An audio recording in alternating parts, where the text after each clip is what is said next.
Hello दोस्तों, मेरा YouTube channel पर आप लोगों का फिर से एक नए ब्लॉग पर स्वागत है। तो चलिए मैं वीडियो स्टार्ट करता हूँ। अगर आप पम्प प्लांटेशन का कंपनी में आते हैं, मलेशिया अगर काम करने आते हैं, अगर आप पम्प प्लांटेशन कंपनी में आना चाहते हैं तो प्लीज़ पहले एक आप लोग को इन्फॉर्मेशन मैं आप लोग को बहुत ही इम्पोर्टेंट इन्फॉर्मेशन देने वाला हूँ, जो कि आप लोग का बहुत ही काम देने वाला है। जो जो नया नए आ रहे हैं मलेशिया पम्प प्लांटेशन का काम में, तो वो लोग के लिए भाई बहुत ही अहम बात है, जो आप लोग का जानना बहुत ही ज़रूरी है। तो मेरा कहने का मतलब ये था भाई कि आप अगर पम्प प्लांटेशन काम में आते हैं, अगर आप लोग को कोई एजेंट बोलता है कि हाँ आप लोग का वीज़ा लग गया है कोई कंपनी में, तो आप पहले एग्रीमेंट चेक कर लीजिए। मेरा कहने का ये मतलब है कि आप पहले एग्रीमेंट चेक कर लीजिए। तो चलिए इसी विषय में मैं बात करने वाला हूँ आज की। मैं क्या बोलने वाला हूँ कि पम्प प्लांटेशन काम के बारे में। अगर आप मलेशिया आना चाहते हैं और मलेशिया आने के बाद बहुत लोग फंस जाता है, क्योंकि वो लोग एग्रीमेंट नहीं करता है। बहुत लोग चेन्नई से आते हैं जो एग्रीमेंट नहीं किया है। वो क्योंकि मैं आज एक घटना बताने जा रहा हूँ, जो भाई गोरखपुर से है। उमेश पाल भाई का नाम है, और वो गोरखपुर से है, यूपी से है। और वो लोग बहुत ही बुरी तरह फंस गया है मलेशिया में आके। पम्प प्लांटेशन काम के बारे में मतलब काम में आके वो लोग बहुत ही बुरी तरह फंस गया है। और वो भाई बहुत ही जगह मतलब गया है, गल्फ़ कंट्री जैसे सऊदी अरब गया, कुवैत गया, कतर गया, बहुत ही जगह गया है काम करने के लिए। और वो यहाँ पर आके मलेशिया में आके फंस गया है।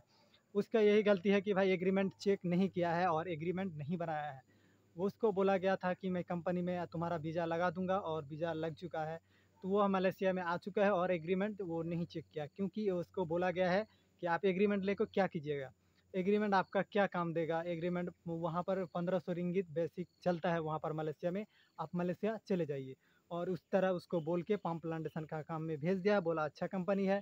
लेकिन यहाँ पर देखता है कि भाई उसका दिमाग ही घूम गया कि ये कंपनी नहीं है, ये पर्सनल किसी का एक खेती होता है, पम्प प्लांटेशन का बागान है, और वहाँ पर आके वो काम करने लगा है।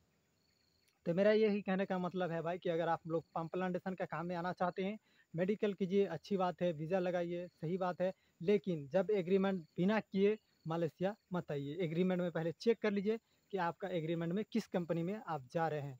आपको बोल देगा कि आप पम्प प्लांटेशन काम में जा रहे हैं, कि मतलब कोई भी कंपनी में बोल देगा हाँ, आप बोलिएगा मुझे एफजीबी कंपनी में जाना है, सेंट्रीफिक कंपनी में जाना है, और केएलके कंपनी में जाना है। बहुत सारा कंपनी है, फ्लेकरा है, फेल्टा है। तो आप क्या कीजिएगा, आपको बोल देगा एजेंट जहाँ लग चुका है आपका, आप जिस कंपनी का बारे में बोलिएगा उसी कंपनी में बोलेगा हाँ लग चुका है। लेकिन यहाँ पर आके बहुत ही धांधली होता है, एजेंट लोग पैसा खा लेता है और आपको आके मलेशिया में फंसा देता है। क्योंकि एजेंट तो मलेशिया आता नहीं है भाई, आपको आना है मलेशिया, और आपको यहाँ पर 3 साल रहना है। तो मेरा यही कहने का मतलब है कि आप पहले वीज़ा चेक कर लीजिए, जो किस कंपनी में लगा है वीज़ा, और एग्रीमेंट पेपर साइन करके मतलब देख के आइएगा, जो एग्रीमेंट में किस कंपनी का मेरा दिया हुआ है।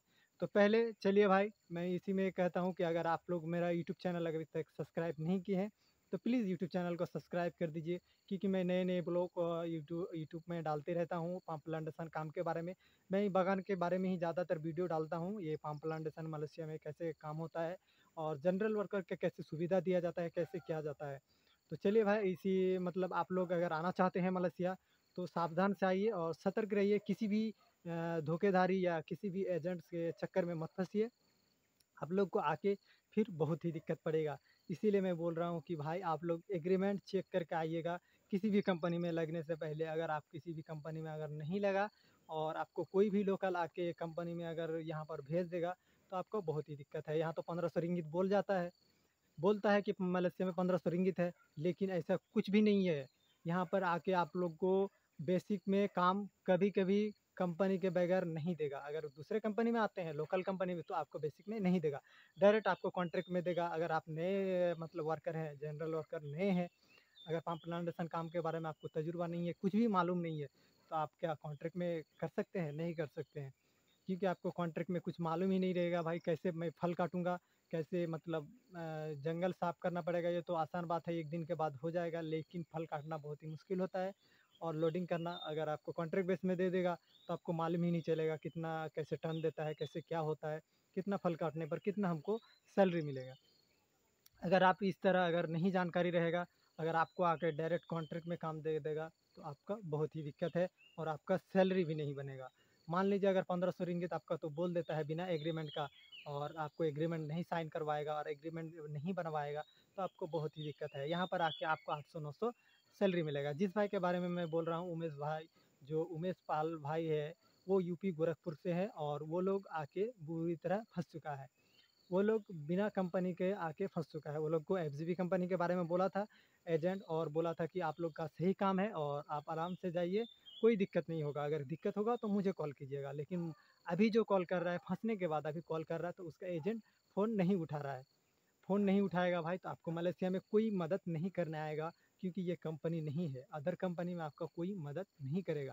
अगर कंपनी रहता है तो भी थोड़ा राहत मिलता है, लेकिन अगर अदर कंपनी में आते हैं किसी का पर्सनल काम में, और ये बागान का खास करके बागान का काम में, तो बहुत दिक्कत है। तो चलिए भाई, अगर अभी तक आप मेरे यूट्यूब चैनल को सब्सक्राइब नहीं किए हैं तो प्लीज़ चैनल को सब्सक्राइब कर दीजिए, और प्लीज़ एग्रीमेंट चेक करके आइएगा। तो चलिए भाई, थैंक यू। जय हिंद, जय भारत,